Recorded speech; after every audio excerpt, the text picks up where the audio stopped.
Hi friends, ఈరోజు మన వీడియోలో కాకరకాయ చిప్స్ ఎలా తయారు చేయాలో చూద్దాం. ఇలా కాకరకాయలన్నీ చిన్న చిన్న ముక్కలుగా కట్ చేసి పెట్టుకోవాలి.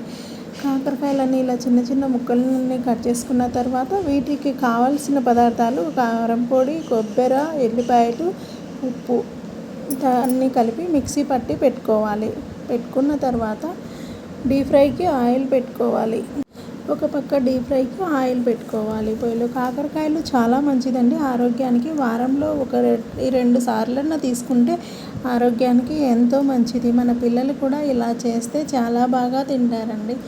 ఇలా మిక్సీ పట్టి పెట్టుకున్న తర్వాత డీప్ ఫ్రైలోని ఇవన్నీ బాగా అలా వేగిన తర్వాత పొట్టిగా అయ్యేంత వరకు వేయించుకోవాలి.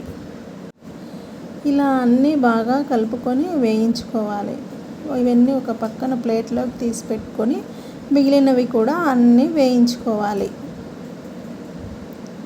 మిగిలినవన్నీ ఇలా వేయించుకొని పెట్టుకున్న తర్వాత వెల్లుల్లి పొడి వేసి ఇలా బాగా మిక్స్ చేసి ముక్కలకు వెల్లుల్లి పొడి మొత్తం పట్టేలా ఇలా చల్లుకొని అంతా కలుపుకోవాలి. బాగా కలుపుకున్న తర్వాత ఇది చాలా 2 రోజులైనా నిల్వ ఉంటుందండి. ఇది హెల్త్కి చాలా మంచిది. పిల్లలు కూడా ఇష్టంగా